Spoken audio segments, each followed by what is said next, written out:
Okay, welcome to the first edition of I Hate Insurance 2023. And I got a little bit of feedback on the title, I Hate Insurance, and then I got feedback on the fact that I said people are stupid. And he was mostly just talking about me. Yeah, I haven't known him that long, so it's working out where he's smarter than I thought he was originally. But I had some calls this past week, or since we did the last podcast, where I explained to people that, again, insurance is an odd product because you're just issuing a piece of paper. So, as I put it in the simplest terms, the insurance companies are trying to collect money and not ever pay a claim. That's why they have exclusions, limitations. That's why they don't write on coasts. And then you have the insureds, they want the cheapest price. So those two things are incompatible. You can't have a good partnership when you're trying to screw each other. And so, that's what I meant by saying this is kind of stupid, right? If I take your premium, I want to make you happy. And if we do our job right originally, and what could happen does happen, you have that big claim, we shouldn't cancel you. If we got it right, we shouldn't even have to change your rate. But, on our worst day, if you're a good partner, then we would say, look, we got to increase your rate because we got it wrong. Instead of your house burning down once every 100 years, it's going to burn down once every 50 years. And everything we do is just math. Mm-hmm. And, what we can affect is the plaintiff's lawyers being overpaid. And again, I don't like lawyers. Everybody knows that. Plaintiff's lawyers are just doing their job, trying to do the best they can for their client, right? If they can push a $4 million claim to $40 million, that's their job. Our job on the other side of that justice scale is to not allow them to do that. And that's today why we have nuclear verdicts and all of the labels that are like the bully on the playground to scare people. And there's a serious injury, but it's not your fault. Why are you worried about the serious injury? It's not your fault. And it's because everybody thinks the legal system is unfair and you get screwed by it. Well, the legal system is the best in the world, but your insurance company has to be willing to invest and spend more money. So the whole system is set up by lawyers knowing that if they think they can make you spend $1 million and they make you an offer to save $200,000 and settle today for $800,000, we take that all the time. Not based on the facts, but based on, what's the best way, cheapest way to get out of this claim. And then we cancel the people when we overpay a claim that we didn't think they were going to have, or we wouldn't have taken their money. So, we had a little discussion last night where, and I've explained this a couple of times, that, it's like a horse, right? I had a call today with a guy that big habitational deal, went into bankruptcy. They've invested all kinds of money, armed security guards. And, he's talking about the price. And I said, well, let's talk more about the claims, right? These claims you're having, how are we going to manage those, right? Because until we decide our plan and our strategy to deal with the real problem, why are you talking price? And he said to me, he says, well, I've always thought of you guys as the high price market. And I'm like, well, I prefer to think of us as the smart market that's going to stick with you when you need them. The other guys are cheap, but if what can happen does happen, you're done.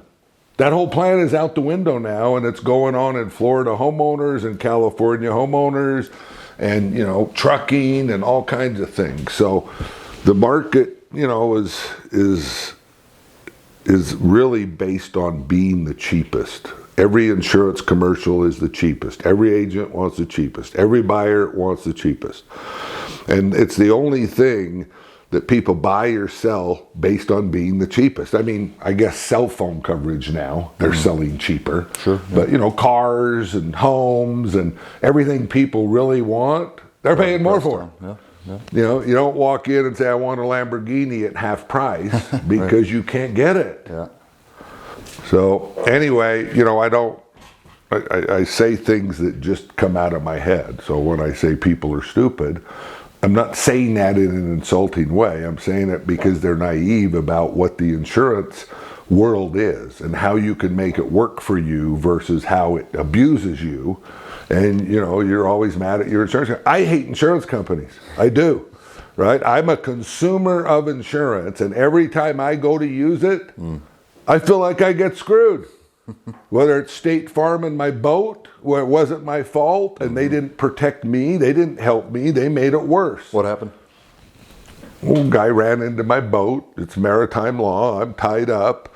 His carrier should have paid me. Because it was his fault. Yeah, because it's his fault. Well, for 2 years, they denied liability. And so I eventually go to my carrier, State Farm, as I'm fixing it. Total cost to fix it's $400,000. State Farm pays me $124,000, and they're basically beating me up, saying that this was too much, that was too much, you shouldn't have spent that much. But if the other person is liable, why do they care? Right. They're managing the claim like it's a first-party claim, and it's really a subrogation claim. So, now I'm going after Travelers Direct at my own cost, because they won't.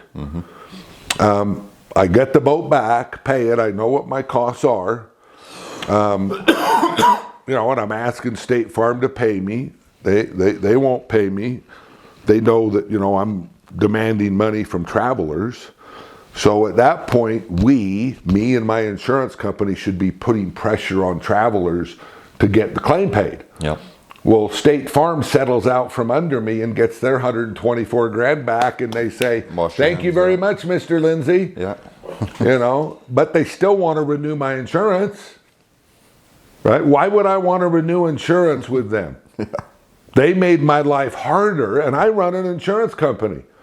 And when I was talking to one of their people on the phone during one of their recorded calls, she says, "Well, Mr. Lindsey, we really don't do boats. We do homeowners. So you're going to have to manage your own claim." And as a consumer, if you pay State Farm or Progressive or some insurance company money, do you think you're going to manage your own claim? Or aren't you buying insurance from an insurance company that is going to help you through that nightmare and stick with you through the tough time, and then keep insuring you for the next 10 years because you don't have claims every year? People who do have claims every year are actually easier for me to underwrite because it's just math, right? If you have a $10,000 homeowner claim every year, what a lot of people do is give you a $10,000 deductible so that they don't have claims, and then they're happy. Well, what I don't like about that is most claims that are considered to be small in the beginning, if you have 10, I guarantee you 1 out of every 10 is going to blow up above that deductible. And now you don't have a report of it. Now you're behind the ball, you're trying to play catch up, and it just creates the wrong environment. It's almost like hiring a lawyer on retainer, right? You write them a check for $10,000. It's like insurance. You write them a check to protect you, and then you don't want to call them. You don't want to make a claim. So my advice to you is, if you hire a retainer on lawyer, you're going to call him. So shouldn't insurance be the same, where you understand your partners and you can depend on them? And so no matter how big or how small, you call them and report it. And they help you manage the claim, and if it's under your deductible, you pay it. But nobody actually understands what a claim looks like. And as fiduciaries, as professionals, we should be focused on that. So how does the industry fix that? Well, it's real simple. You just go from quoting cheap prices to having a professional approach to it, to getting it right, so that if the worst does happen, we don't have to change anything. All of the carriers in California that wrote these big homeowners at ridiculously cheap rates that won't write it anymore, what are they admitting when they were wrong, exit the market? They got it too cheap. So, why are we going for cheap? Why aren't we going for quality? And that's kind of a decision. I mean, what does an actuary do when I say, "Chris, I want to start a restaurant program"? Does he tell me how to charge 3 times what the current market is? No, that's not what you hire an actuary for. You actually hire an actuary to tell you how to lose your money. Because he is going to get your pricing down to where you're going to be competitive. And that's what agents and brokers always ask. Are you competitive? And I always say, I don't know. With who? Right. I need to know what they're doing. Yeah. And, most importantly, if they're cheap with a bunch of exclusions, like flood in Florida or earthquake in California or assault and battery at an apartment complex, you want that cheap? Because that's probably where your claim is going to come from. So, how do you test? Do you test the market on a facultative basis? Are you testing the market to see kind of where others are coming in and where you should be? Yeah. No, I mean, again, Gen has been our biggest fac market for, since 95. When we write buses, when we write fuel haulers, anything that, years ago we couldn't do. Now I can issue up to a $10 million limit. So I can just quote it and not worry about it. But, I want to gather as much information and recon as possible on what is the current market. Generally, in these big fact markets, they got a lot of data. Yeah, you give them the information, they come right back to you. I think we get quotes within 24 hours. So, if they're really aggressive, that means they like it. And I use that to my clients and my advantage. Sure. Right? If they won't quote it at all, they say, no, we don't write in Louisiana anymore. There's no market. Yeah, the market's higher in Louisiana. Right, yeah. So, those reference points and keeping your head up and staying situationally aware is a sports analogy, right? You think ahead of the ball. Well, insurance, the way it's operated is you sit around for 8 months. Is that a golf term? You think ahead of the ball? Well, because I'm a really good golfer. Yeah, right. I know you're not, by the way. But it's every sport. All right. You want to think where you should be, not think, oh shit, I should have been there. Right. Skate to where the puck's going. Yeah, it's something that. So in the insurance business, again, you formulate this master plan, right? Do you have a program? Well, how do you get a program? You hire an actuary, and you lock in your rates, you lock in your reinsurance, and then you go out to the world and you say, okay, we got a restaurant program, and here are the guardrails. Right.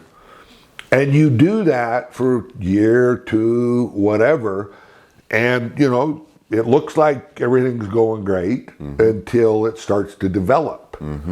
And then you got to add a liquor exclusion, and you make them buy that separately, right? So a traditional insurance approach is decide what you're doing, put your head down and run it to target and write the shit out of it, because we got it pegged.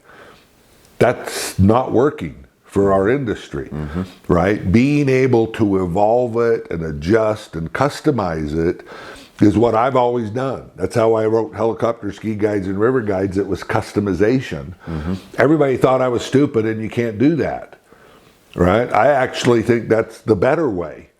Instead of just locking in and keeping your head down and plowing forward, even you're going to go off the cliff.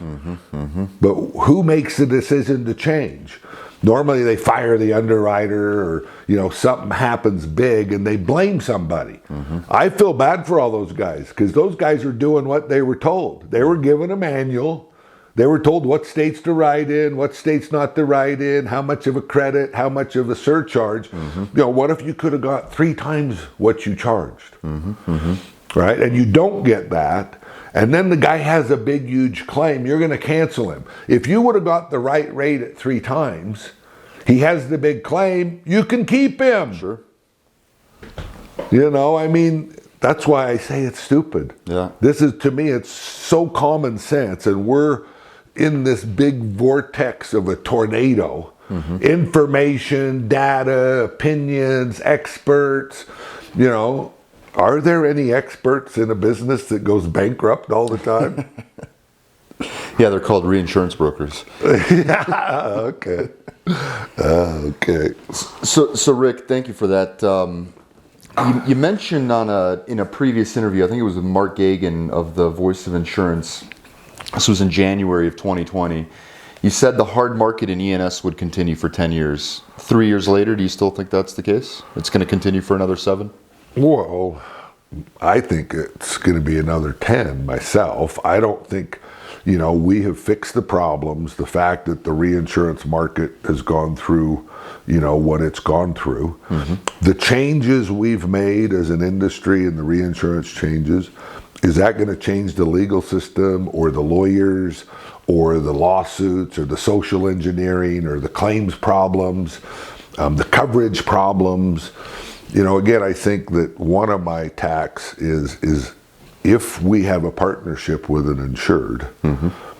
right, do it all in one, right? Don't say, oh, yeah, we got a great program for restaurants, bars, but we don't write liquor. Mm-hmm. Or we write auto, but we don't do hired and non-owned auto. Mm-hmm. If I'm a good partner for you... Or coastal and no flood. Yeah, I give it to you. Right. I give you what you need and you have to pay. But our strategy is, we write a program, we include liquor, and then as we go forward, the liquor's the problem, or the assault and battery's the problem. What do? We add an exclusion. Does that solve the problem for our insureds? No, you're almost really throwing them under the bus. Mm-hmm.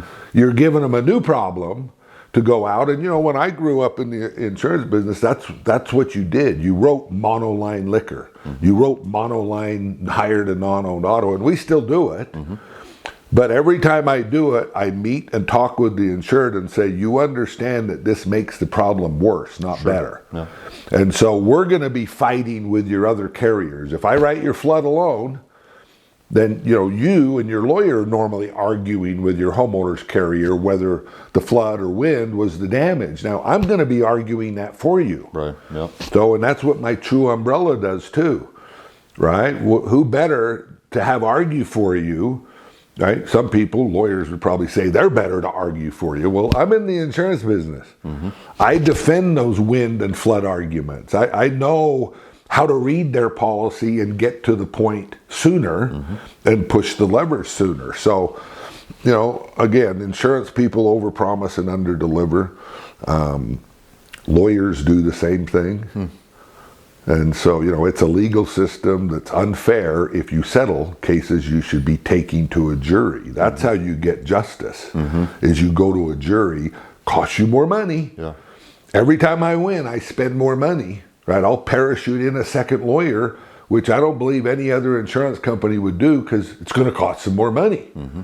And that's what they're always asking is, why is this costing so much? Well, to win, you got to spend more money. And again, I think... How often do you win?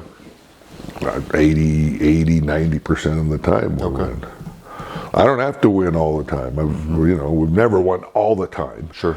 And winning a lot has to do picking your partners. Again, mm-hmm. it's like the playground and the bully in sports. Mm-hmm. You pick the right kids on the playground to be your partners and you can win. Mm-hmm. You pick the cheapest kid, you're probably not going to win. Mm-hmm. Mm-hmm. So, it's an art of managing claims first. The pricing comes second. And the pricing is more attractive the better you manage your claims. Sure. The worse you manage your claims, the more it spins out of control on you. So, it is a partnership. There's, again, we don't write classes of business. I try and write classes of people. Mm-hmm. Good people, I can insure them. How do you know that in advance?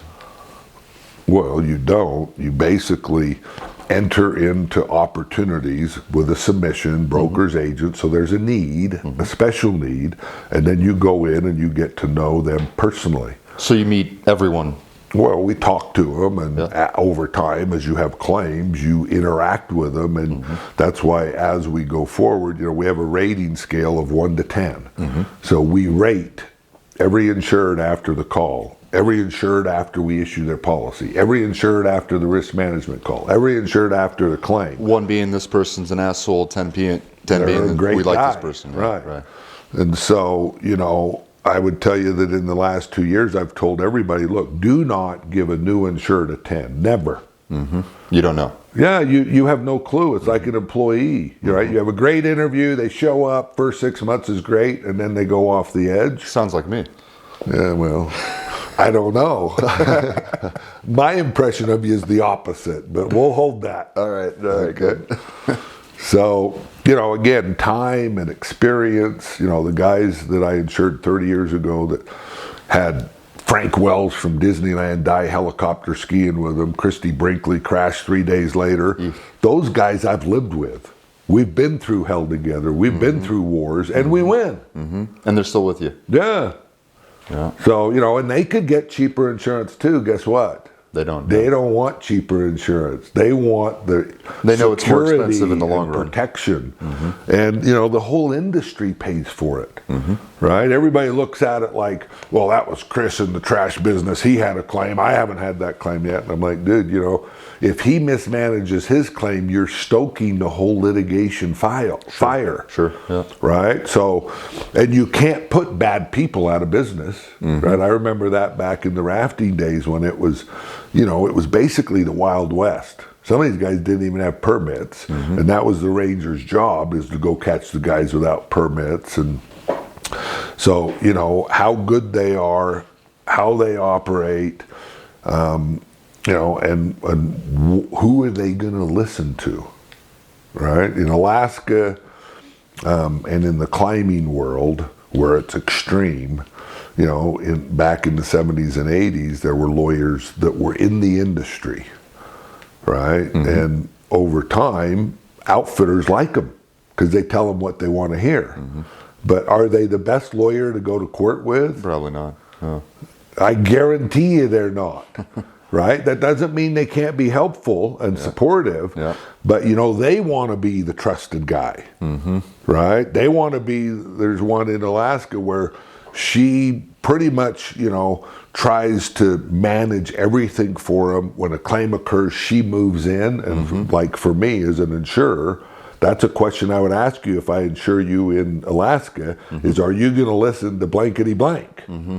Because if you are, we're not going to get along. Right, yeah.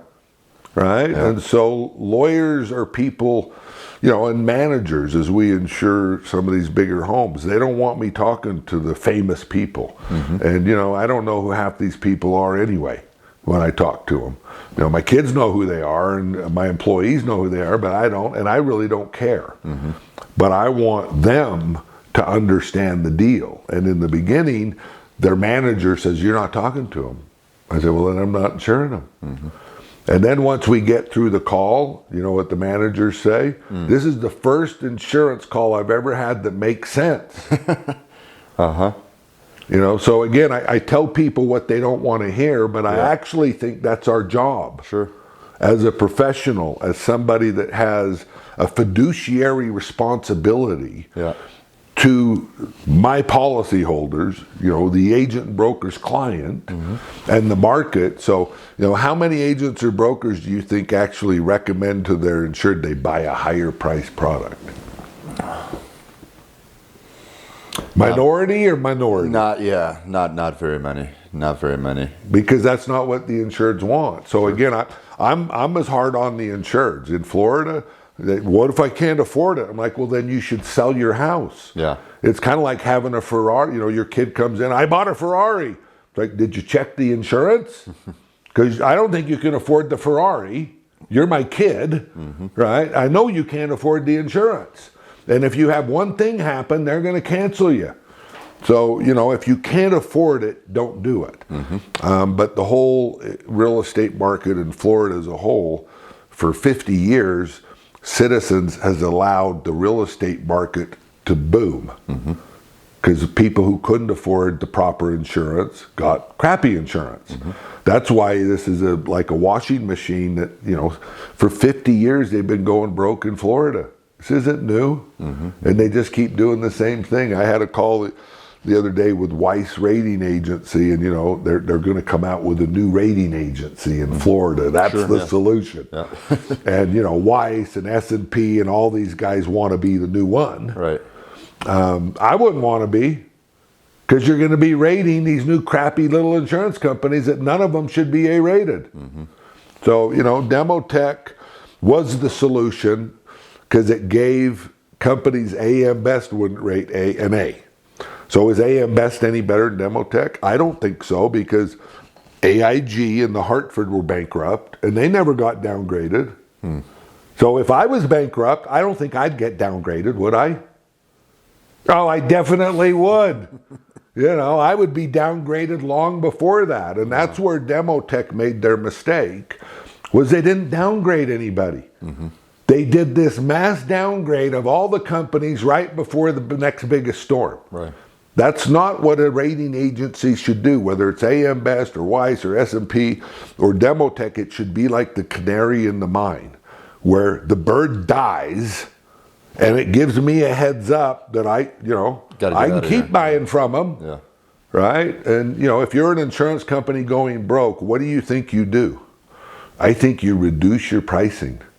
You move into other lines and you get more aggressive trying to create cash flow so you can dig yourself out of the hole or pull yourself out of the nosedive.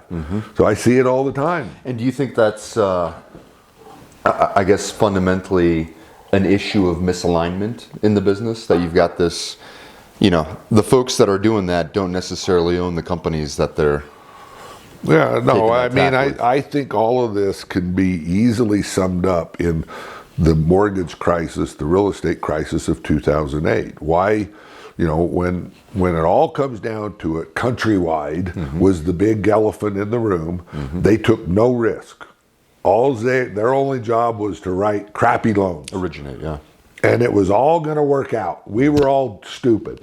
I remember being a young, stupid kid. I don't know anything about anything except insurance.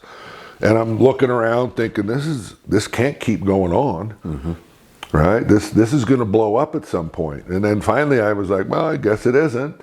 And about a year later, it blew up. So in most cases, things do make common sense. And because it doesn't, things take longer than you want, right? We're impatient people. But, again, I go back to the guys who wanted, they wanted what they wrote 5 years ago. The homeowners in Florida, the homeowners in California. 10, 15 years ago, trucks were good. Everybody wanted them, right? It was a competitive marketplace. The pricing was probably $4,000 a unit. Now, they don't want it anymore. So who screwed up? And what are you getting? Well, we get it's a range, I would say anywhere between, I'd say the average is $15,000 a unit. Okay. But, some are 8, some are 50. The limits, how much risk they take, and our better risks are taking more risk. And again, one of the things I think we need to do as an industry is find ways to align our interests with our insured so we're good partners. And, when you have like a cannabis plant that's worth $30 million and you can't get to 30, what do? Right? They basically have 10 million of coverage. And when they come to me, I'm like, how do you do that? How do you insure a $30 million facility for 10 million? Well, that's all we could get. That to me, that's fraught with, suits and everything because of co-insurance and just all kinds of stuff. Yeah. So, and they have a deductible. So you have an insured with a primary deductible and they have a self-insured layer on top. And I've seen it on big homes where they can't get more than 20 and it's worth 30. And they have a $3 million deductible. So how do you solve for that? Well, basically, I think the solution is get rid of deductibles and share risk. Ground up. Yeah. So if you have if you have $1 million bill, you take 1%. So even on a $10,000 claim, I pay 99%, you pay your 1%. Now in shifting from a deductible where they're paying every dollar to a risk share, means they can take more risk. Because in most cases, they're not going to be paid as much. So when you have a trucking account has a $10,000 deductible and they have 50 claims a year, and most of them are 10 or under, they're paying a lot of money in addition to the premium, and in most cases they're doing it on their own. which lawyers love because it's a sloppy deal. Sure. Right? And some of those are going to blow up into a big claim. So an insured should feel comfortable reporting their claims, and we should both bleed together. You know, and I know that because, again, I'm an insurance consumer, and I have quota share reinsurance now. I give a reinsurer a percentage, they pay a percentage. When I first started, I had shitty reinsurance, in my opinion, $750 x of $250, and I was paying 40 cents of every dollar to the reinsurer. Well, 90% of the claims I'm paying 100% of. And they're not helping me. They're collecting their money, and they come in, and any big claim they want me to settle in a hurry for my limit. They just don't want it to get to their limit. Right. So that's the same as an insurance company with a deductible. You give them a quote, then you figure out, oh, all their claims are like $7,000, so let's go with a $10,000 deductible. So we're gonna get the premium, and we're not gonna pay any of the claims. And you think you're smart, but you're actually loading the gun that eventually one of those claims is going to blow up and ruin the whole deal anyway. And it's because you're not a partner with your insured. You've created layers of interest where everybody has, you know, I get asked to write excess over primary policies, and I'll do it, but are we gonna lead the primary carrier being the insured? Because I'm risking my money. I'm risking more than the primary carrier. And in many cases, if the primary carrier is adequately priced, I just soon write the whole thing.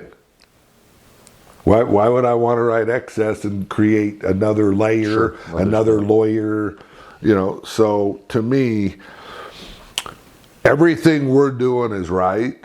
I mean, we make mistakes, we're not perfect, but every day we evolve it forward in a partnership way. What's the biggest mistake you've ever made in the business? Well, I mean, when Prime was small, and, you know, you asked last night what keeps me up at night, you know, big claims used to keep me up at night, right? Big death claim on the river or a car accident. What I've learned is that's just our job, right? 1,000 of my trucks aren't going to run into each other at one time and create a catastrophe like a storm. Sure. So, you know, when we wrote, I don't know, probably $2 million in premium, the only thing we could really write when I was unrated back in the late 90s was homeowners in Mobile and Biloxi, Mississippi. Really, you know, that coastal. We had some in Louisiana. Actually, Louisiana kicked the exchange out, and I was part of the exchange. This is Illinois, the Illinois Insurance Exchange. So they kicked us out of the state, which meant all of our Louisiana policies were gone by the time Katrina hit, which was actually a blessing in disguise. Right. I always say, you know, sometimes the best risk you write is the one you don't write. Yeah. So, you know, again, at the time I was disappointed that Louisiana wouldn't keep us in the state. Jim Donnellan, the commissioner there, he's still the commissioner, you know, told me right up front, he said, we're never going to approve a syndicate on the exchange again. You need to form a new company. So that's what I did. Formed a new company, merged the syndicate in, and, you know, since then we've got it approved in all 50 states, and that was, you know, good advice he gave me. But I knew him. I talked to him personally. So in everything in life, if you're not talking to somebody, if you have middlemen between you, that's a gray area that, you know, if you're risking your own money, it's a game of telephone you don't want to play. Yeah. So you know, Katrina was probably the biggest mistake because we went in and, you know, again, naively wrote, you know, homeowners and stuff that we thought we were adequately priced on. We were about $1 to $1.50. And Lloyd's was, you know, probably 85 cents to a buck, and they would say we were writing the worst risks. They were writing the better risks. Of course. I don't know that that's true or accurate, but, you know, after that event, I was bombarded by regulators and by shareholders. Certainly, we're not going to write homeowners down there anymore. Like, you know, you were hoping there would never be a storm. That was your business plan. No, I thought we were getting the right rate. And so we're going to keep writing, but we're going to increase the rate to the right rate. So, you know, coastal, to do it right, you can't be less than $2. You just can't. with flood, and maybe if it's brand new construction, right? So one guy I know down there on Sanibel Island in Park and I flew over it. All the old houses that were third world construction gone. Water and wind took them out. His house was standing there, brand new. He called me and said, "Yeah, I got no damage." The day after the storm, his Tesla burned up the whole thing. Oh, and guess what? He's the luckiest son of a bitch there is, because fire's covered. Right? Now he doesn't have to talk about wind or flood. Right, yeah. So I don't want to tell people what the moral of the story is, but if you're an insured and you hate insurance and you think it's burn your house down after the flood leaves, that's the solution to get paid. I mean, I know all kinds of people down there, their house is condemned, it's totaled, they can't move in. They had $200,000 worth of flood, the flood's offering them 12 grand, and the homeowner's carrier comes by and looks at the roof and offers them 8 grand. Because they look at it like, yeah, there's a little wind damage. It's totaled. As a consumer, I would expect my flood policy to pay the flood limit, and I would expect my homeowner's carrier to pay the homeowner's limit, and I would have my $500,000, which I can't build back for. I have to go get a new loan for $500,000 to build the house I have to build to today's standards, which, most insureds would be mad about, but I would tell you that's just reality, dude. Sure, yeah. Right? If we can patch it up like you did 3 years ago in the last storm, that's what we do. Now here we are 3 years later, basically the same storm, same deal, and they condemn it. We could have done that last time. Just kick the can down the road. That was, yeah, but you should have had the option last time where your carrier says, look, we'll just pay you. Right? So let's say you have an elevator in your condo and all the equipment's down in the hole, and it floods. Every time it floods, it's going to keep flooding, and there's never going to be a day where there's no storms in Florida. So the repair bill is 12 grand. Can I move the equipment upstairs? Right, yeah. Yeah, that's going to cost you more money. Okay, but that'll save us all money in the long run. Right, yeah. So wouldn't good partners do that? Chris, let's spend 8 grand more, put the equipment up top, and then we'll both be better off going forward, and I can keep insuring you, and we improved the situation going forward. So, again, think about the claim. What does a claim look like? How do we execute? What's the result? Nobody talks about that. And on the underwriting side, we're all trying to underwrite the risk out. That's why we add more exclusions. That's why we have all of this, fine print. And when you buy a policy, that's what you should read. The fine print and the exclusions. And every agent, for their own protection, should do that with their insureds. Sure. Say, look, now you understand that you're not buying flood. And then you should have a big red stamp, and you should hit them right in the forehead with it that says no flood, and then take a picture of them before they leave your office. Right.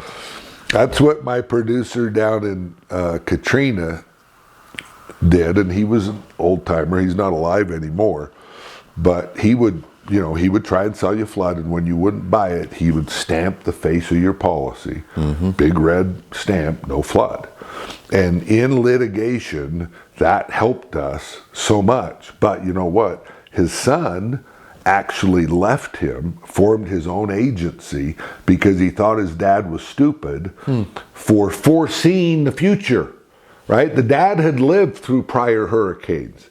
He knew what was going to happen and what was going to come. So again, think ahead of the ball, right? Do you really want to write that guy's policy and make your commission if he's going to sue you, and it's going to go on for 5 years, and you're going to spend millions of dollars and all your life and sleepless nights and all kinds of bullshit? Just do it right. That's how did you arrive at this this philosophy? I mean, was it sort of over time you got to thinking about the business this way, or have you always kind of taken this approach, or were there tough lessons learned, or kind of? Because you're if you look at the industry, you've got everyone doing things one way, and then you've got yourself doing things your way. Right. Your way seems to be doing pretty well, just based on your combined ratio for the last 15 years. I mean, crushing everyone. So how did you get to this philosophy?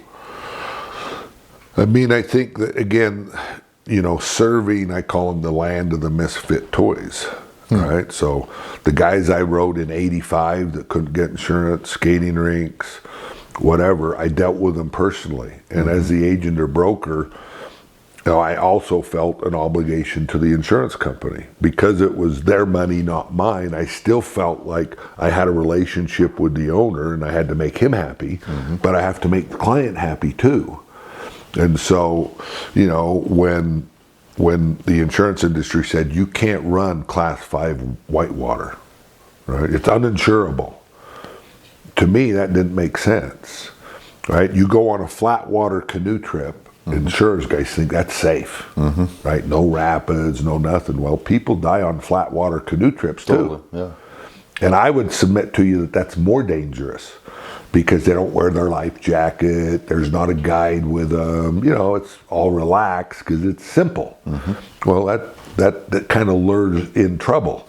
When you're at high alert, right? Like I would say California homeowners now with fire, they're cleaning their brush, they're mowing their lawns, they're putting in, they're a better risk. So again, I saw that back in the day. Everything's almost reversed. What underwriters think is low risk actually is, in many cases higher risk than the high risk stuff. Sure. So, but a lot of that depends on how you execute, right? So the outfitters and guys, they want to take everybody down the river. Right? So does that mean that you don't do responsible stuff? So my tact was, if you're going to run these people down the river, you should make them swim the rapid before they go on the trip, because they're probably going to swim. This is serious whitewater. Sure, yeah. A lot of guys said, well, if I do that, half my people won't go. I don't want to do that. Well, you don't want those people to go, right? Because you're actually not being honest with them. Yeah. They can could happen. Risk. Yeah. Right. So, if you're willing to do it right, again, the insured and us need to do things right, right? You don't get to do things shitty and transfer it to your insurance company, because they may naively do it for a while, but when shit hits the fan and they can't defend the way you operate, then they cancel you and they run away. So, agreeing to the release form. And so we took Katrina, or a rafting death case, to the Supreme Court in California called Saines versus Whitewater Voyages. Every lawyer told me I was going to lose. Release forms are no good in California. And again, I believe that the facts of every case, law is there, but facts of every case are different. So because a release form was never upheld before, that doesn't, eliminate that possibility, and we won. So that decision, in the late 80s has now benefited the industry if you do it right, right? If you do it wrong, a release form isn't going to let you off the hook. Sure. You have to be able to prove that they assume the risk. And in outfitting and guiding, you don't even need a written release. If you can prove that they assumed the risk, they knew the risk, like if you're a mountain climber and you've climbed, Everest 10 times, yeah, and you go again, you know the risks. I don't need a written release form, right? I've had cases where they said, I didn't sign the release form. Right, well, why didn't you sign it? Because I didn't. Well, then you shouldn't have gone. Right? So we don't have the actual signed release form, but if I can prove that you avoided signing it, that almost proves you knew the risk. You just wanted to be tricky, right? No lawyer would ever argue that as strong. A businessman would, right? Because if you didn't transfer it to an insurance company, it's survival. Right. Right? As a businessman doing the right thing, you're going to do the right thing. So insurance transferring it almost weakens and encourages people to take pot shots at you. That's why picking your partners are so important. And knowing that, what is going to happen if I have a big claim? Are you going to cancel me? Are you going to increase my rate? I would tell everybody, no, I'm not going to cancel you for having a claim. That's why we take your money. Right? Now, whether I'm going to have to increase your rate or not, I don't know. Depends how well we manage the claim and what the outcome is, because it is just math. But I know we can accomplish a lot better result working together instead of us fighting. And the plaintiff's lawyers, the whole system gets us fighting. And when you cancel somebody, you think that helps you manage their claim? That's why before you take people on, you ought to be a lot more investigative, and you should underwrite it and talk about what a claim looks like. It's going to be easier to make happy customers with expectations. And, you know, It sounds like a lot of work. and nobody wants to work that hard. I mean, again, I think, you know, I had a vision back in the 80s, and I thought I was right. I thought this is all way simpler than these people are making it. You know, and luckily I couldn't raise money. And you were an MGA at that point. Yeah, I was issuing Homestead Insurance Company paper for 10 years. They went broke from the Northridge earthquake, and they were a good company for me. They let me do my deal. But other people they gave the pen to ended up screwing the pooch, and they go broke. And so Lloyd's had reinsured them. Lloyd's basically approached us and said, you know, we'll take the lead. We'll let you issue our paper. And that's when I got Prime. So as Prime, I took 25% of the Lloyd's line slip and issued A-rated paper. If I gave you a quote, I'd give you a lower quote on Prime paper, probably 20% less. And then for A-rated paper, it was 20% more. But that was just to try and encourage people to, you know, go direct without using the Lloyd's paper. But as you know, a lot of stuff is rating sensitive. And, you know, that's going on in Florida now, too, because the lenders all require some company to give them an A. Maybe you could start the Woj Rating Agency. I should. Yeah, I'll talk to Petrelli about that, see if he's got any guidance. He's got a plan B. He's got a plan B? Yeah.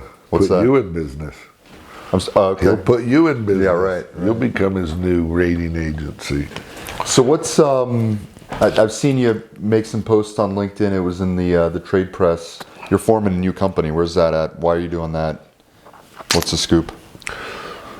Well, as you know, you may know, I've been trying to get an admitted company in New York. So I had $50 million, you know, committed it to do that. New York had said they wanted a new company, new capital.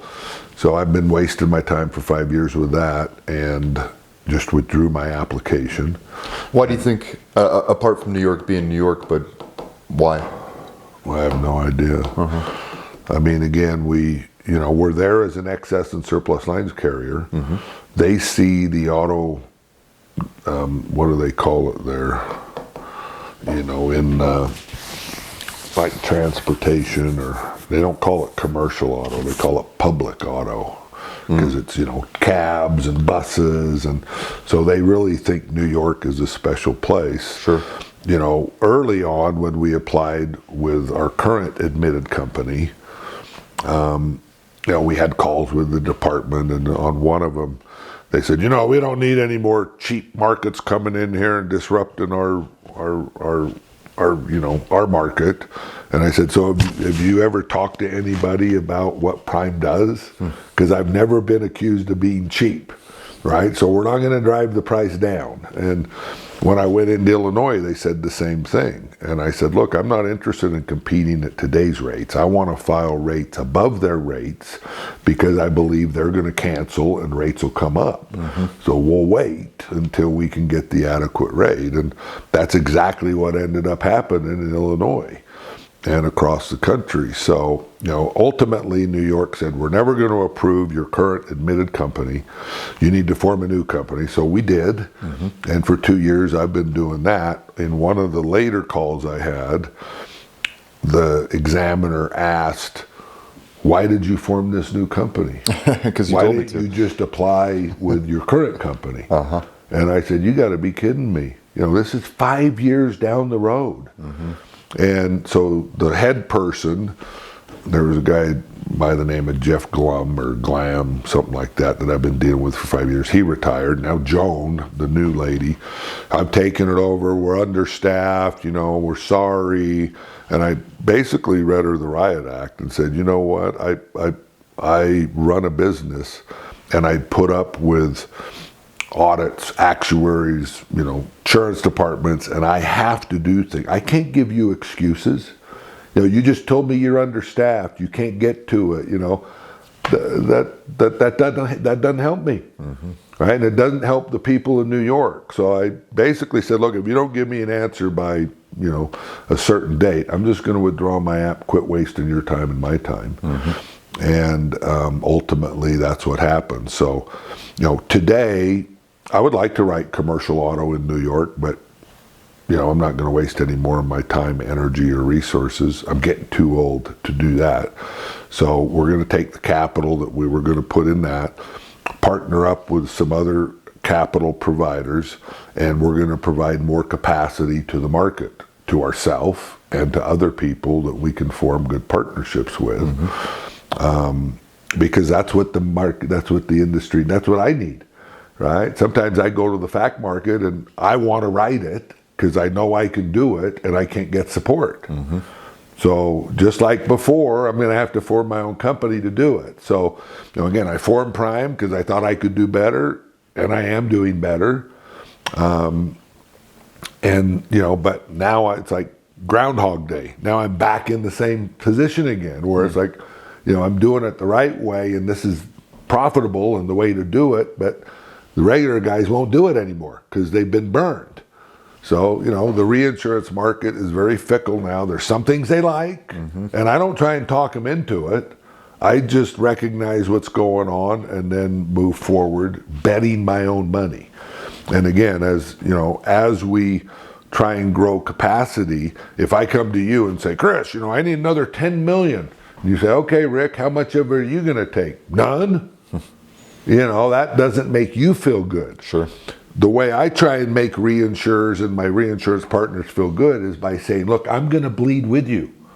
Right? I'm not asking you to take this. So as I expand our ability to issue higher and higher limits, I want to play at each layer to give my reinsurers the confidence to give me the power to help the consumers. Again, overriding our goal, because we write people at a time when trouble is rampant, right? We're not a guy that's paying too cheap a price, $1,000. We're not going in and writing him for $800 and trying to change the world. He can't get it anymore, and we're writing it for more premium. So in some cases, that's more than adequate, and we should be able to reduce their rate over time, right? The same way that if they start having more claims than they did, we would have to increase their rate. Right. But we're not writing them at a cheap rate. We're writing them at what looks like, the right rate, but that's based on historical poor claim service where there's money in there. And if we can team up with, the other most interested party, the insurance company and the insured should be like glued at the hip, partners for life.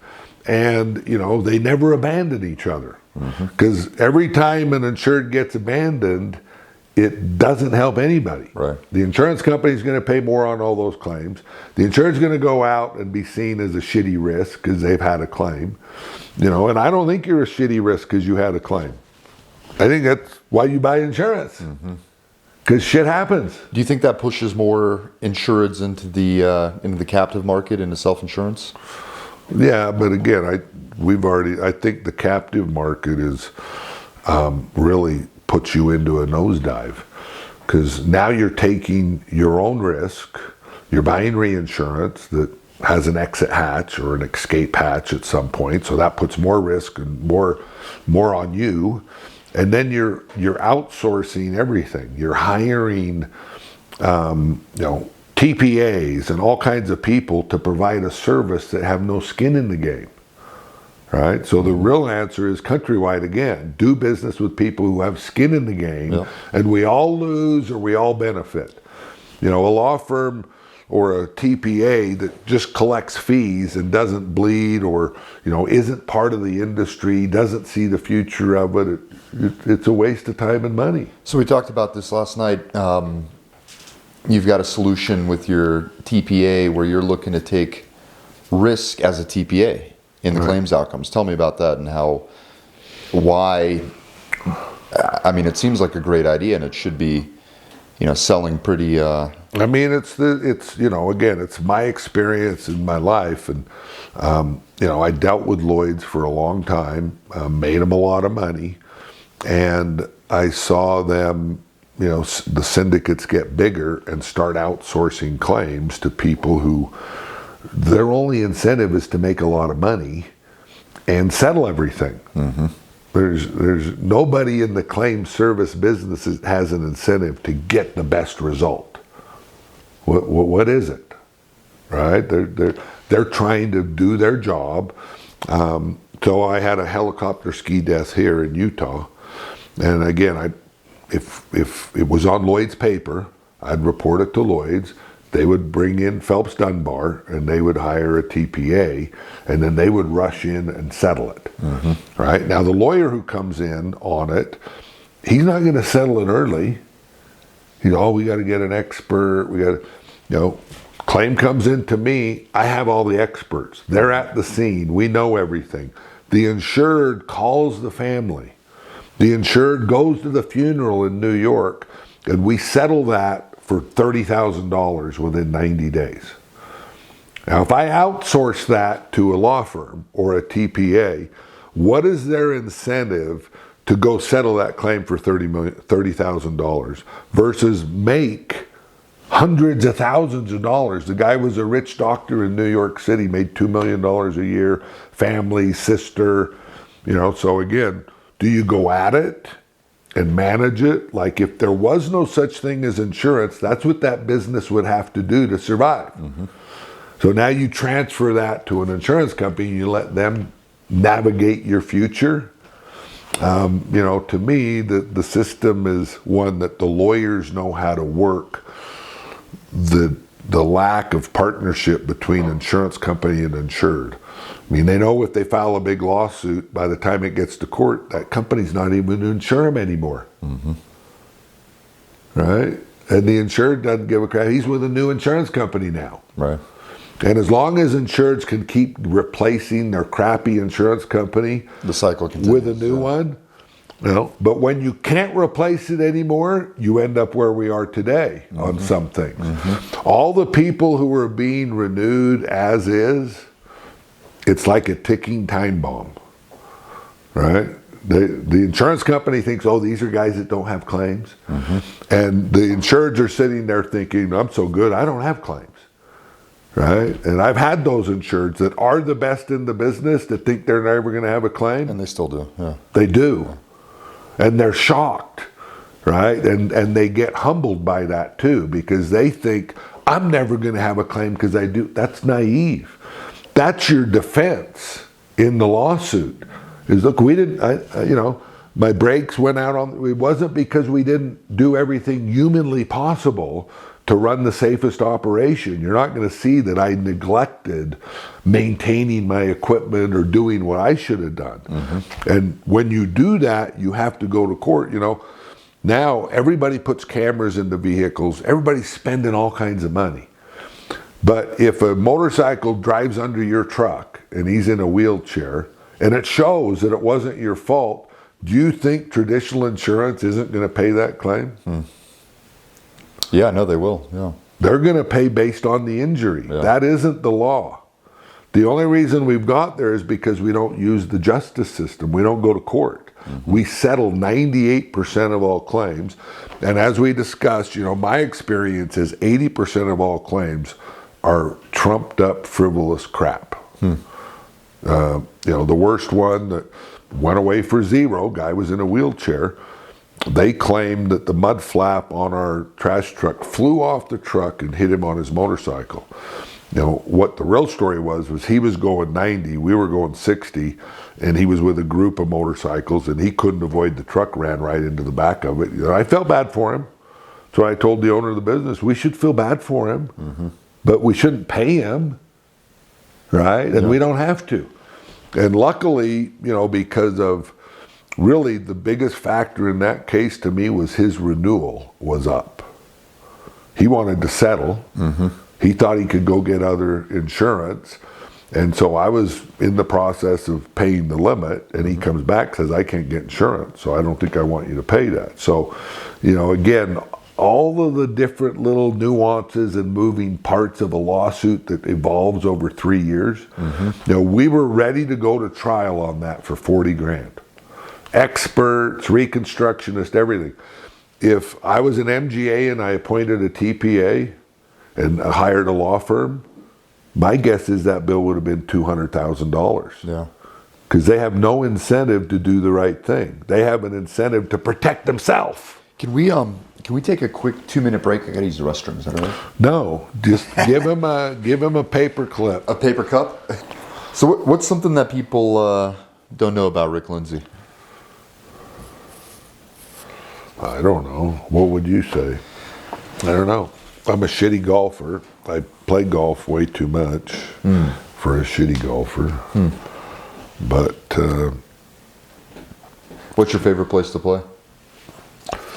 I played Augusta this year. That was probably I played Cypress Point this year. Those are two of the best courses in the country. The guy that took me to Augusta, they've installed those big things that like security bars that pop up out of the ground, like at the state capitals and the Federal Reserve and stuff. Yeah. So he told me, he says, I took this lawyer golfing out there, and after he's like, oh man, you ever need a lawyer, you get hurt anywhere, I guarantee you I'll get you $1 million.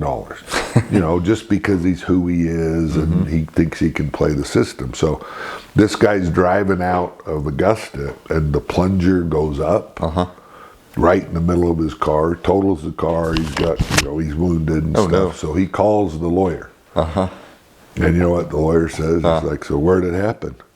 Leaving Augusta. Augusta National. He's like, yeah, I probably can't help you. So again, he wants to either be a member there or play golf there someday. Right. So he ain't going there. Go trip there. somewhere else. Right. Or go get hurt somewhere else. But everybody is, wants to be helpful to other people, lawyers, insurance guys, and so I think we have a tendency to overpromise, right? And buyers have a tendency to, use the market, go out and get 5 quotes and just buy based on price and price alone. And, and during that process, in many cases, the values are reduced, which means we're going to get sued because of a co-insurance penalty. And, so, I enjoy lots of stuff. To get back to your question, people say I work too much, and, I can't turn it off. I really can't. 24/7, it's really all I'm thinking about is how to do this and do that, and how to evolve it forward better.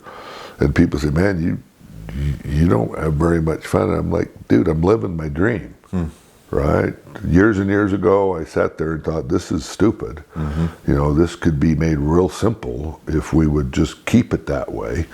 And so again, I like flying my helicopters and we wouldn't know. No idea. Know? No, people obviously know that I fly the helicopters. You ever catch any flack for that? The social media stuff? Well, yeah. Again, I think that I know now that there's some people over in London that have a hate Rick Lindsey group. Okay. They think I'm saying stuff I shouldn't say, but again, I don't say anything that isn't true, right? But Beasley is somebody I have a history with over there. We were great partners for a long time, and then they threw me under the bus, and I won. I spent way too much money. I could have settled. That's a great company, Beasley. Yeah. Well, again, I think that as an industry, we polished the turd pretty good. I think as an industry, there's not a lot of success stories, right? Lloyd's is taking cufflinks of little old gray-haired ladies and rich guys over here, so they don't do unlimited anymore. They got Equitask. Now they're got the current day problem. You got AIG and the Hartford going broke, and we're bailing them out. I don't see a whole bunch of success stories. They're like, Lloyd's is 300 years old. Yeah, well, it doesn't appear like that's helped them very much. They don't make money, right? And the turds, where do they go? Where they go off into the sunset, and insureds get a deal with insolvencies just like the Florida homeowners market now.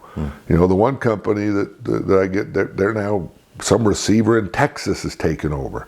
And you know who gets the bills? We, all the government, all the public, and as a Florida insurance company, I get a hurricane assessment. So even though I don't write the business that these guys wrote that are now broke, I get to pay for it. And the insureds get to pay for it. And who gets all the money? The lawyers. So, we can cut the lawyers out of this by making happy customers instead of fighting with our customers.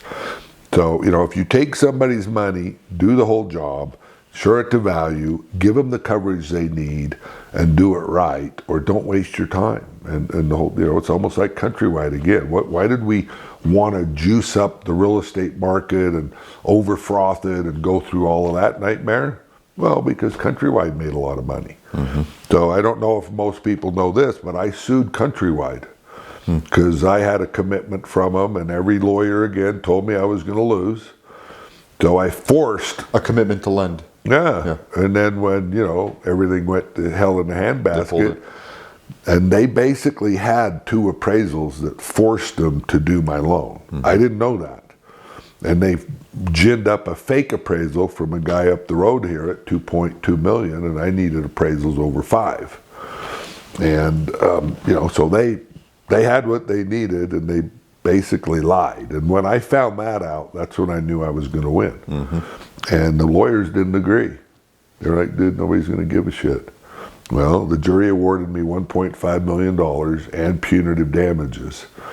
And, again, you give good facts to a jury, I believe in them. Katrina. We're the only company that took a Katrina case to jury trial in Gulfport, Mississippi. Everybody said we were going to lose.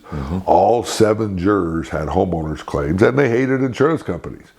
But once they knew how we had handled this claim, they were polled, and they said if Prime would have been my insurance company, I would have been happy with the way they handled my claim. So isn't that the goal? Yeah. At the end of the day, to make happy customers? What we do seems simple. Is we make unhappy customers, and I think people all hate lawyers, right? They don't like lawyers, but I think they hate insurance companies more now. That's why what's going on in Florida is going on, is because they're mad. The clients are mad. How do you get an insurance? Hire a lawyer.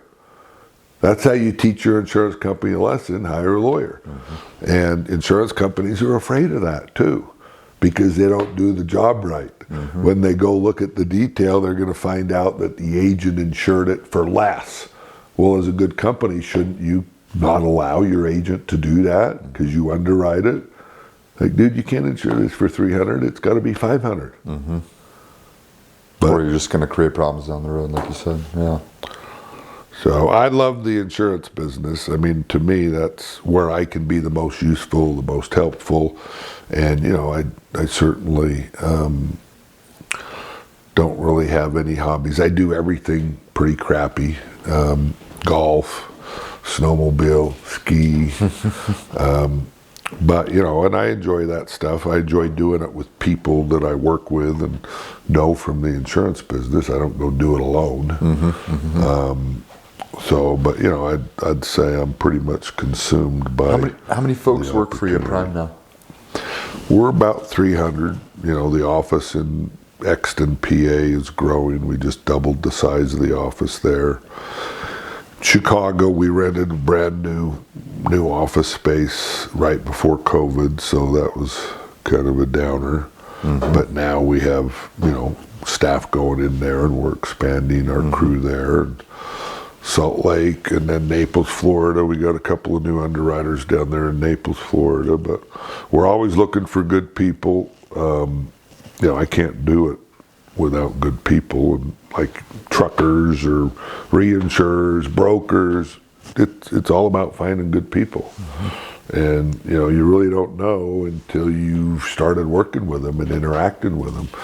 Richard Bryant, who's now employed by me in London, I dealt with him in London since '95, and we know each other well. We've been through big claims together, and had a lot of successes. But now that he works for me, I appreciate his skills a lot more than I did when we were working together. He worked at Arc Syndicate, and obviously he was challenged because their claims process is old way of doing it. Outsourcing and trusting lawyers, and that's not my desired path. Yeah. My desired path is we do the hard work in-house, and we lead. We don't let the lawyers lead. We and the insured. The insureds are experts, in avalanche or whatever you're doing. They got tools and skills that we don't utilize fully either. So Richard, what attracted him, or just anyone that's looking at joining Prime, what attracts them to your company? Well, I think, again, over the years, Richard was more on the other side of the table thinking Rick's crazy. You can't do this, you can't win that. And so I think... Does he still think that? I don't know, you'd have to ask him. I think everybody's become convinced over time if they want to be convinced, right? If you're a naysayer and you don't believe that there's a better way to do it, that the old way of doing it is better, then you're never going to convince those people. So, but I think the history and what's gone on has given him more confidence. Obviously, winning the Beasley case, everybody in London didn't know who to believe. Beasley says you screwed up. You say Beasley screwed up. What's the truth? Right? And again, Beasley hired 2 outside lawyers, terrorists, right? Every argument they made was stupid and wrong, and it's frustrating, but you have to go and, get the judgments. And the judge ruled that, they made a bad business decision and shouldn't have paid a claim. It wasn't covered.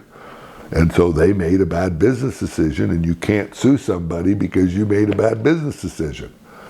So I think they should have had to pay my legal bills because I see it as a frivolous lawsuit. They knew I didn't do anything wrong. The lawyer, Peter Clancy, they hired in Chicago, in a letter, said, you didn't do anything wrong, but you should just pay. That doesn't make sense to me. No. So anyway, everybody picks their partners and the tactics and the strategies of their business. And, I think I saw an opportunity many years ago in a small business that, it was so small, the outfitting and guiding business. If you wrote them all, it was maybe $10 million in premium. That doesn't get any insurance guy excited. So I've always not worried about that and, looked at the opportunity. And again, I was an agent. 10 million was a lot of premium to me.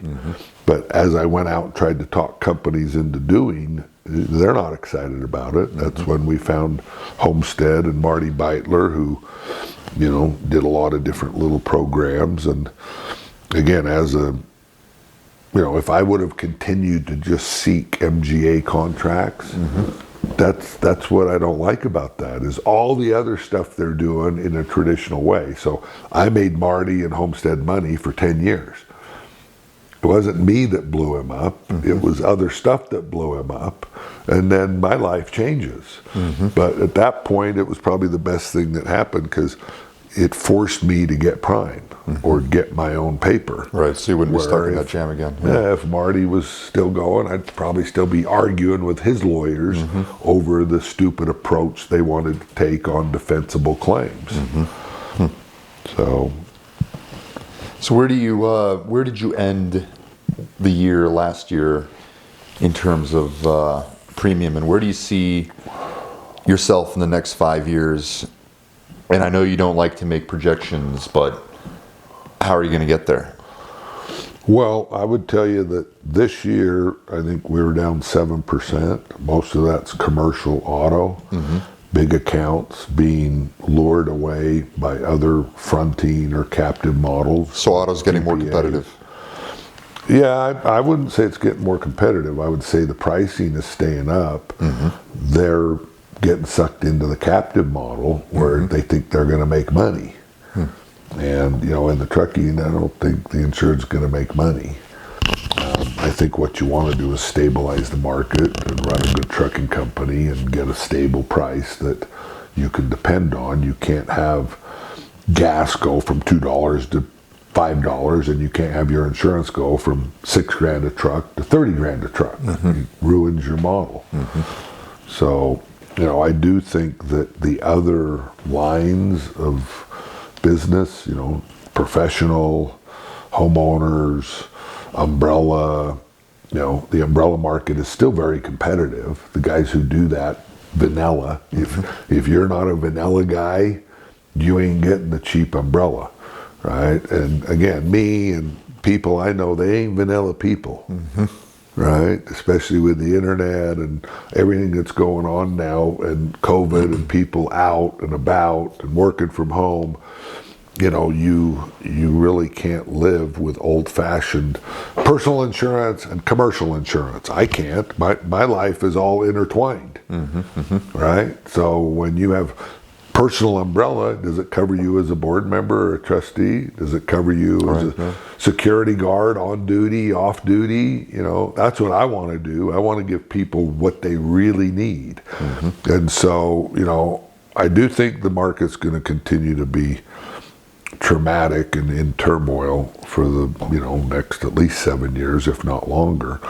But I would also tell you in 85, 86, outfitters and guides were in turmoil. So there's always turmoil in our industry, or land of the misfit toys. You know, hopefully we can expand from just being, you know, a solution provider, right? Land of the misfit toys. They need somebody, to an option like Chubb used to be, where you're getting a higher level of service, a higher level of partnership, and what you really need. It's not that old-fashioned approach where you're underwriting, you're out. No, you skydive, or you're building a plane in your garage. Okay, we can cover that.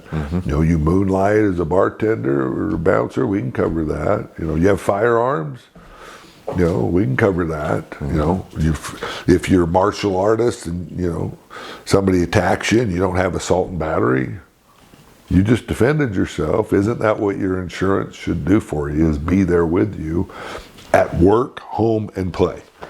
You know, so if I go rent an exotic car, if I have insurance, my insurance will cover the exotic car in some cases. Right? That kind of shows what you could expand upon if you actually know your client, right? Right now, I think State Farm will do that. You know, if you have a Bentley, you rent a Bentley, you call them up, they send proof of insurance, and you're covered. And you know, but that's kind of the exception. It's not broad enough. The coverage net should be broader, and make sure that you have, you know, peace of mind that you don't wonder, oh, fine print, I wonder if I'm covered or not. You know, knowing that you're covered is what I think the goal should be. So, you know, my goal is to, you know, continue to grow it. I think my goal in the beginning was 100 million. You know, we did 500 million last year, and this year thereabouts, and I do think, you know, $1 billion isn't out of the question, but I'm not in control of that. It's more the market. You know, can I be helpful and useful, and are there buyers that will recognize what they really need versus what they're being offered? And I refer to it as a can of corn, right? You go to the store now, can of corn, it's pretty much the same can of corn that you bought in the 50s or 60s. And insurance is kind of the same way. ISO form.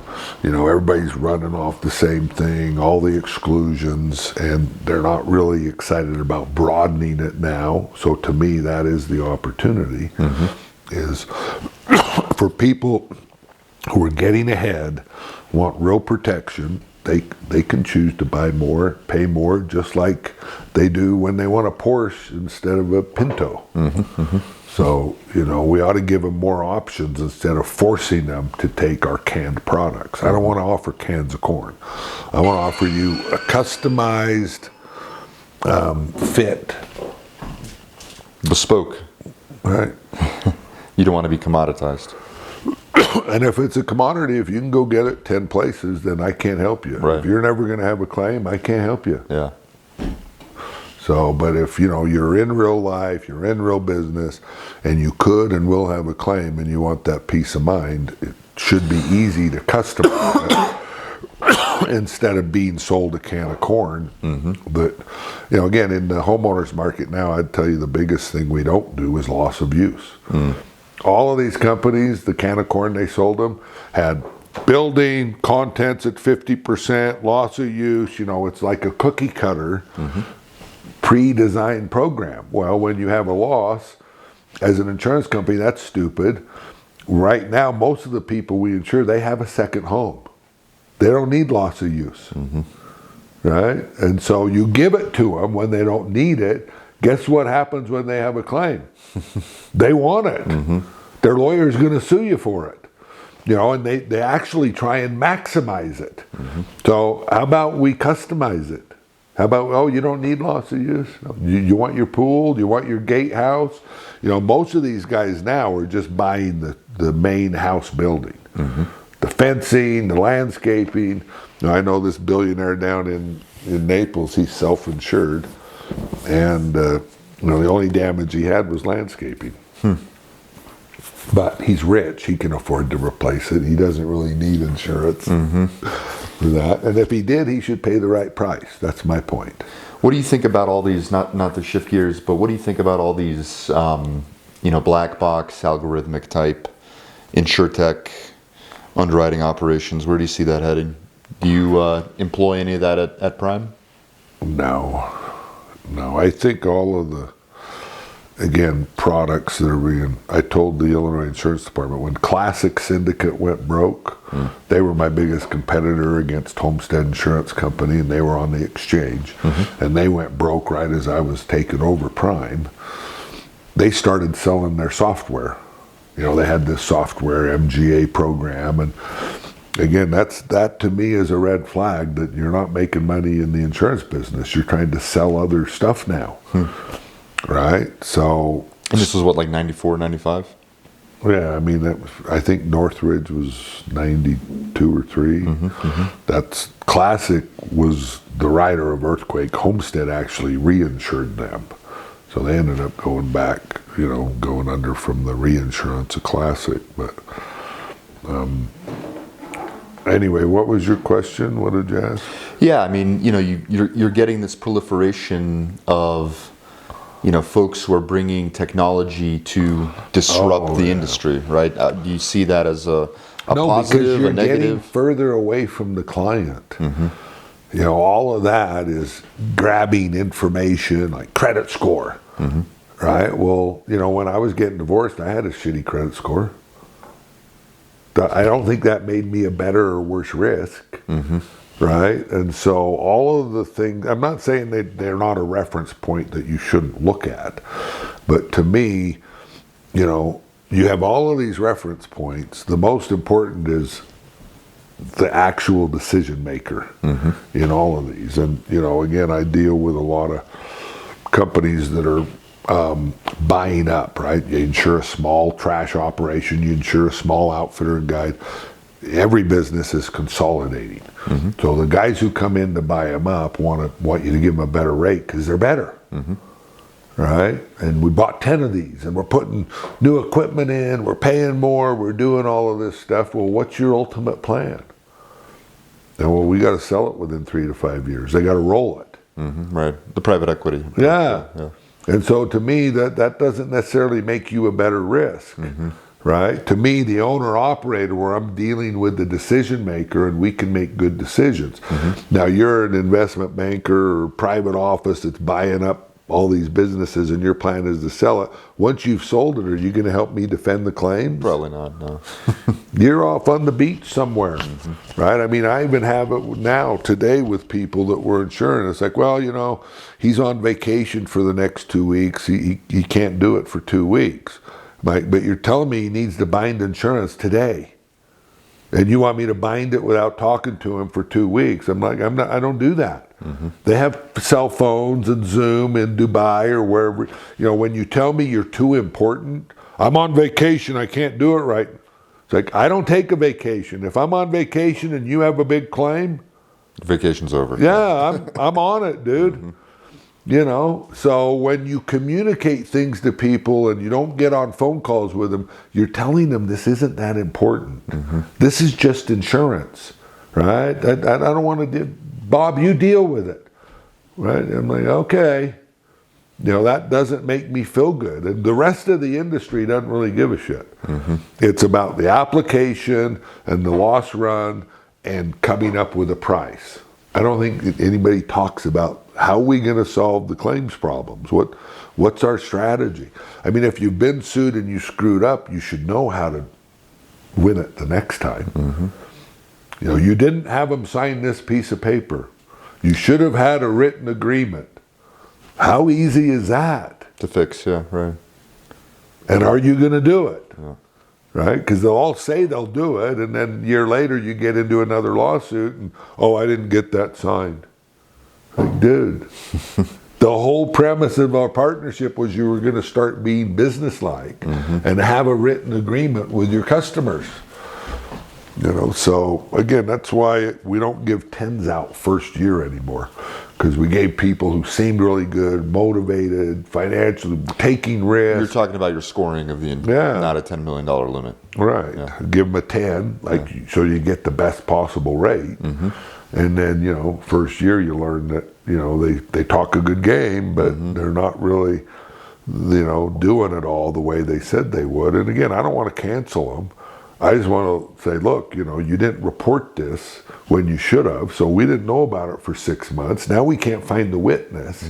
So we are going to pay more on this claim than we would have had you done what you told me to. So do you see the importance of it now? And I do think it's like training a poorly trained dog, right? Everybody in the insurance buying world is a poorly trained dog. I want the cheapest thing. Now, I really don't care because I'm never going to have a claim anyway. I just need the piece of paper. That's what everybody says when they want cheap insurance. And so, you know, again, that's my question to people now is, what do you want? Do you want cheap insurance or you want good insurance? Because it's two totally different strategies, tactics, and we got to approach it differently. If you want cheap insurance, I'll tell you where to go. There's lots of them out there. Do you think the industry has a fundamental problem with misalignment, just sort of across the whole chain? I mean, Prime, you've got a big ownership stake in it, so you're highly incentivized to do everything that you're talking about. Right. You look at other operating models, it's all very sort of disconnected, and there's not a lot of alignment across that chain. So do you read the Insurance Insider and all the rags from over there? Totally. I mean, do you ever get sick of how Aon stole this guy's key cyber guy, and, you know, the guy that ran Beasley's now at QBE, and, you know, I mean, I'm always amazed that you know, people move around our industry so much, especially when, you know, Present company excluded, of course. well, again, I've only ever had one fucking job, right? So, you know, to me, and when we look at people that submit apps to us, you look at that. You know, what's the longest you've ever stayed at an employer? That doesn't mean good or bad. I mean, you might have a good answer for it and say, yeah, that, you know, they cut me off, they didn't treat me well, so I didn't waste my time. I moved. You just got to have the right answer. Or maybe it was a better opportunity at the new spot. Sure. But, you know, if again, as an employee, you're going in and you're looking really polished to begin with, and over 6 months, you're a troublemaker, you're not a team player, that's a red flag. So, but I do think that, if you lose money in one company and you have a lack of success and you quit and you go to another big company that's not got a great track record, I wonder what we're doing as an industry. Again, like Countrywide, if you're good and you have an opinion and you have a strategy, put some money on the table. So I mean, all these brokers that are, say, in the markets, in a place, and the reinsurance quotes need to come out. Well, you guys could all put your money together and form a reinsurer, and you could just solve the problem. But I don't see any brokers jumping into the risk-taking side of stuff. So they're all experts at telling everybody what to do. So if they're expert, why don't they make money? Why don't they put money at risk and make money? I mean, I think the answer is obvious, because as a salesman, you don't want to take any risk. You want to take business to all of these insurance companies that will be competitive and make you a hero to your customers. But you don't want to take any risk. I mean, our own brokers and agents, if they'll take risk, that put their commission at risk, I'll pay them more commission. Do you know how many actually put any commission at risk? How many? 0. They want everything up front. So with Lloyd's and with my reinsurance, I put my commission at risk, right? And I demand a higher commission if I make more money. They pay me if I make money. Why don't more people do that? Why don't more people keep more of the business they write? Why do they reinsure the shit out of it? I mean, to me, that's a clue that they're really not that confident that all the MGAs they appoint and all the producers they trust and all the lawyers they trust, they don't have a lot of confidence in the outcome of it, or they would be keeping it. Like I do. I mean, I keep as much risk as anybody I know in the business. Sure. But that's because we feel pretty confident, and we still get screwed by crappy insureds that lie to us, and they don't report their vehicles, and I end up fighting with my own insured, but I win because we execute properly. But I don't want to make those same mistakes. I don't want to continue to give people the benefit of the doubt that don't deserve it and have proven it to me.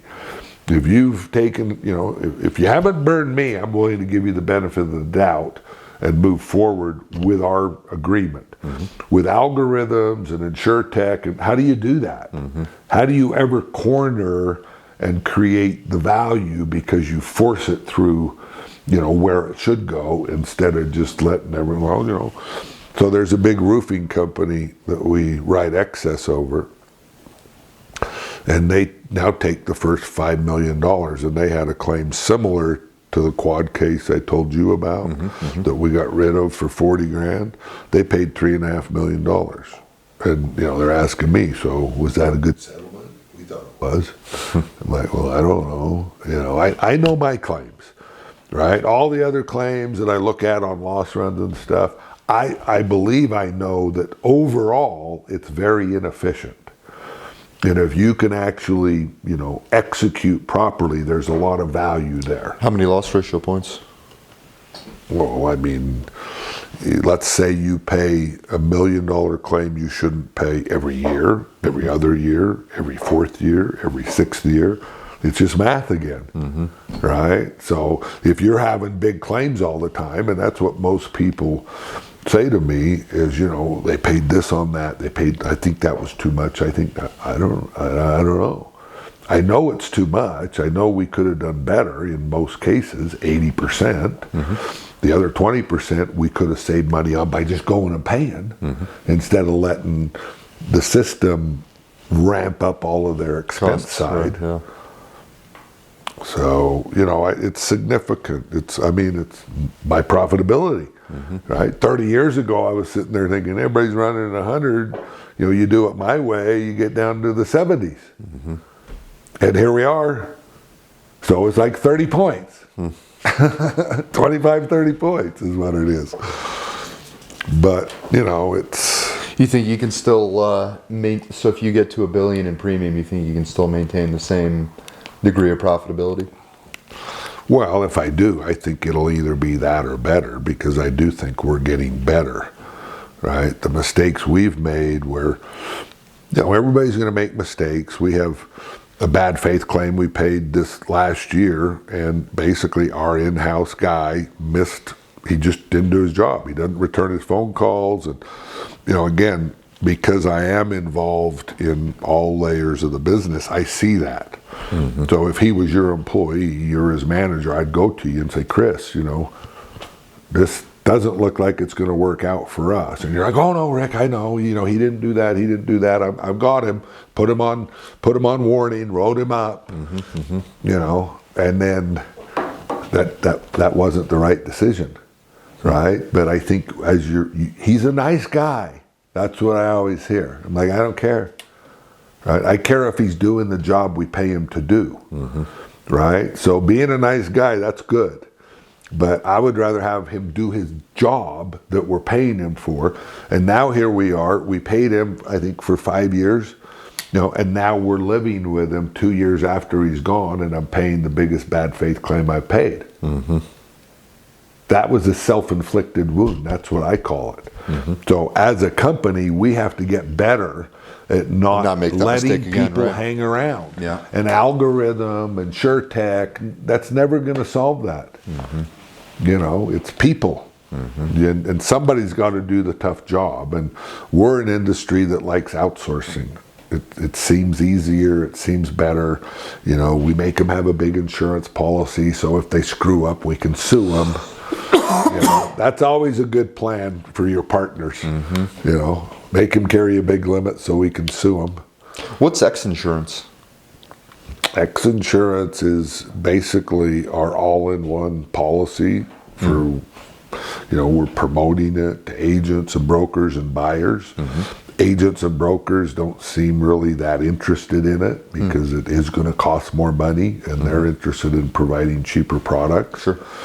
So we're trying to, brand it and get it out to the people who want true peace of mind, whether it's your homeowners, your commercial umbrella, your personal umbrella. Like I was on the phone today with an RT account, habitational account, Section 8, closed down, lots of claims. They can get coverage, but they can't get assault and battery. And so they're making the security firm buy a $5 million policy and, throwing the security firm under the bus. I told them, we can work it out that way, but it's going to be one price. Another way is for you to hire your own security guards, and we cover them as part of your habitational policy. And then we're not throwing the hot potato or throwing other people under the bus. And you can hire your own security guards, and you can probably hire better security guards than the guys you're hiring, right? They have their own employee problems, right? So whatever you're paying them, you take it and you hire the best you can get. Yep. The problem is your insurance won't cover security. They want you to have separate security so they can say, well, that's a risk management technique of getting it off of our plate onto your plate. Yeah. That's what Beasley tried to do to me on that claim, right? That's never a good strategy.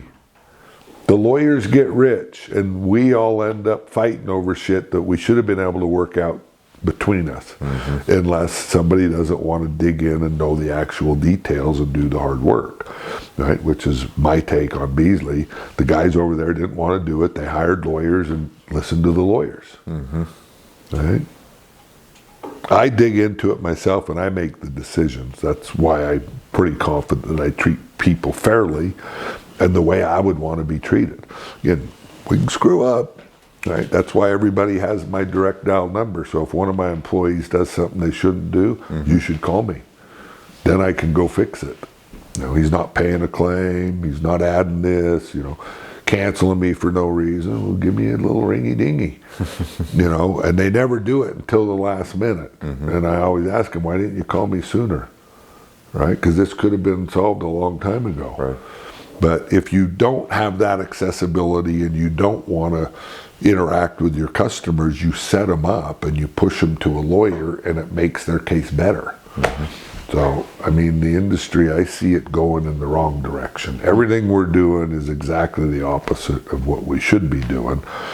And I'm doing what I think common sense dictates is the way to make happy customers. Right?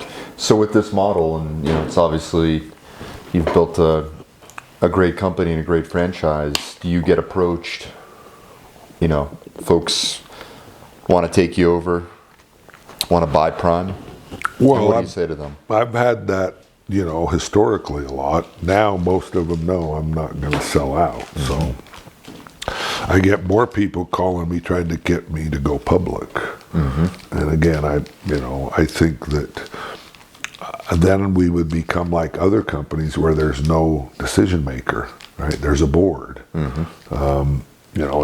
And we're going through an Illinois department exam right now, and they have their list of questions, and they don't. From their questions, I assume they don't think that my board is diverse enough.